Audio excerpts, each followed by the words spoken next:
Hi guys, Lee from Overbite Gaming here, and today we're doing a little impromptu review of Star Wars Battlefront 2. Now, let's get the elephant in the room out of the way first, yeah? So, it has loot boxes. You currently can't buy them with real money, but you could previously, and the loot boxes give you star cards, which give you advantages in-game, so it's a pay-to-win system. They have tried to balance it a little bit by, you can't get like epic level star cards and just go, oh, I got lucky there and equip them. You actually need to raise your star level before you can equip or upgrade cards, as also your player level. So there is some progression tied in, but it's a bit unfair. I don't really have a problem with the whole gambling for children aspect because, hell, that's been a thing for bloody years, you know? Is there a difference between children gambling on their iPad and now on their PCs? Apparently so, because like lots of governments are investigating it, but I don't really get it. It should have been an issue way back when, but I guess just because it's been brought into the mainstream, or more likely people are pissed off that they've bought a $60 game and then have to pay out more money to earn bloody advantages so they can have a balanced play experience, or at least a successful one. It's not good to do that. I'm well behind that argument, but I don't think the gambling argument plays into it too well. Anyway, with that said, let's actually talk about the game itself, which has almost been ignored for the furore over the bloody loot boxes. I think it is much better than the original. I've played it a lot more. The campaign is, well, we all wanted a campaign in the first one, but it's well done. It's a little short, and it does have the unfortunate habit of taking you away from the main story to cameo like heroes like Lando and Han, and you play as Luke. So I would have preferred to have a longer story with the characters like Iden Versio and the Inferno Squad. It was an interesting story and may actually have contained a bit of a spoiler for the new Star Wars film coming up, but I guess we'll have to see. They did go on record and say that they were amazed that Disney let them put it in, but I won't spoil it here. The gameplay is tweaked from the previous one. Personally, I find it a lot better. It just seems to work better for me. I can't really sort of point, I mean, certainly on the sort of ground, boots on the ground part of the game, I can't really point it and go, well, this is why it's better, because it's very similar. But one thing I love, and I mean love, I love the starship battles. Oh man, that is my favourite part of the game. It's my favourite part of the last game as well. It's a shame there's not as many maps as I'd like, but we are getting the DLC for free, unless they completely redo their business model, I suppose, in response to the complaints over the loot boxes. But so more maps coming in, and I'm loving that. I'm actually not bad at it. I normally play like mid-table, which in a competitive multiplayer environment, that is a rarity. And I can get kill streaks and all sorts, and actually get enough points to actually come in with a hero craft. And it's just really nicely done. You have objectives you need to hit, like you need to take down like shield generators so you can assault a ship, and it's so much fun. I really have a good time with it. The game itself, so you get those, you get offline arcade battles. There's sort of, I think there's 10 light side and 10 dark side, which you can play at 3 different levels of difficulty. It's all offline, it's all bots, and it's good fun, and it works nicely as a little taster for what you're actually going to see in the game, because although you have the campaign, it doesn't really prepare you for the sort of team element of the battles that you'll be facing as you go through all of the main modes. But yeah, it's really good, and you can set up like custom arcade modes as well, so you don't have like a little story, or like you're not limited to set characters. You just set up a game with as many people as it will go up to if you want, and have fun. It's good, and then you go on to, obviously, once you've weaned your teeth on that, you go on to the multiplayer. And as I said, just play the Starship one. My God, I love that game. It rings all my nostalgia of Star Wars bells. When I was a kid and I was like watching Star Wars when I was like 4 years old or something, and I'd be sat in my mum's rocking chair, and I'd have one of the cushions up in front of me, and I'd pretend I was an X-Men. I'd be swinging back and forth during that climactic Death Star battle. Wow, that was a bit nerdy. Sorry.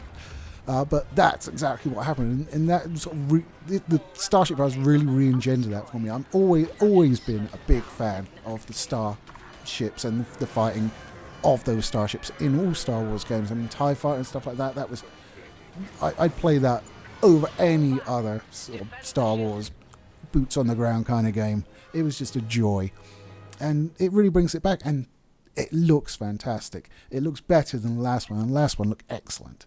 I believe it's running on the Frostbite engine again, who EA are apparently in love with because all their games are coming out on it. But yes, I would recommend the game cautiously. If you can say, okay, well, I mean, I've bought loot boxes. You kind of have to, but currently you can only do it with in-game money. You don't earn a lot of in-game money. I mean, the Starship loot boxes, I think they're about 4,500, and generally you'll get between 1 and 300 per game, so it takes a while.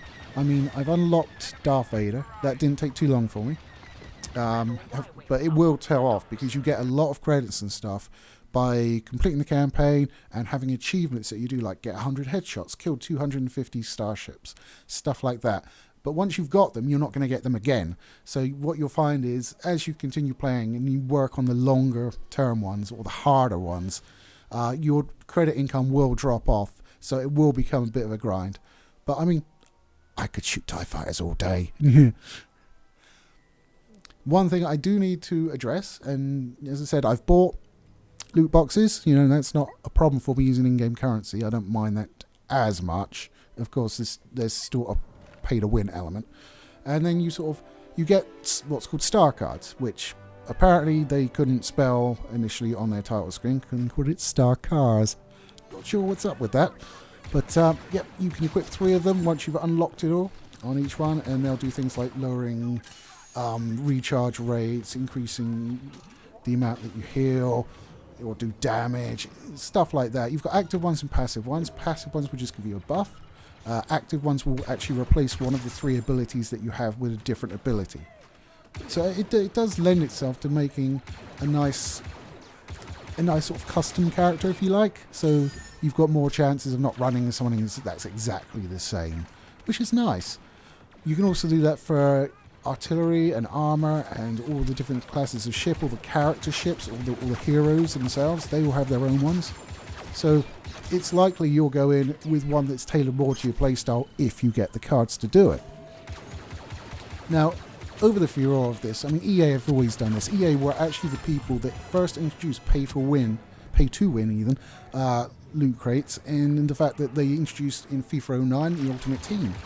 That was where it came from, and Ultimate Team is going gangbusters for EA because it's generating something like a third of their revenue. Just the FIFA Ultimate Team payments. Wow, that is crazy. You know, the games aren't doing it for them, but that fucking is. So you kind of see why, from a business standpoint, they'd want to re-engender it. But I think it's a bit of a different case when you've got a fast-paced FPS shooter versus something that's a little bit more tactical based, perchance. And you know, you can get good players taken out by crappy teams and crappy teams taken out by good players. You know, it's swings and roundabouts on that.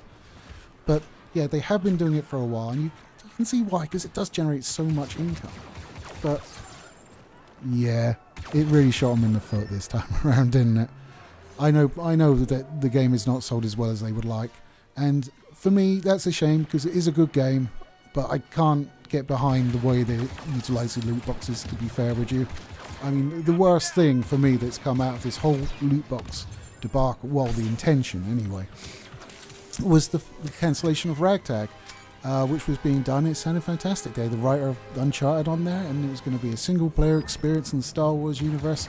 That's great. We want to hear stories from the Star Wars universe, man. It's a fantastic universe that everybody, well, nearly everybody, has very fond memories of and wants to see more of. But no, they went to a meeting and they were like, well, FIFA generates us like $3 billion a year from now on the team. Where's your version of that? And they're like, we haven't got one. It's single player. And the execs were like, okay then, we'll shut you down and take it on ourselves, and we'll see if we could put something like that in there. Yeah, we'll use a few of the assets you've done, only throw them away. We'll just take it off. Bye. Dickheads. Anyway, that wraps up my review of Star Wars Battlefront 2. I'm still playing it after I think I've had it for a week and a half, 2 weeks, something like that. I wasn't sure if I was going to buy it, to be honest with you, but I'm glad I did. I'm just in love with this. I keep going on about, but the Starship battles, I'm so in love with. They're great, and I can actually not do badly at them, which is nice for me. So, yes, cautious recommendation if you can get past all the loot boxy stuff. If you like the first game, it's very similar. The balancing is a little bit different, obviously, because of the star card stuff. But yeah, I mean, I would give it a 7 out of 10. I'm going to ignoring all the loot box stuff. I mean, I don't have too much of a problem with it. I mean, it's not the way I would want to see it be done, but I mean, you can get credits in game, and you can't just drop the biggest cards and equip them straight away.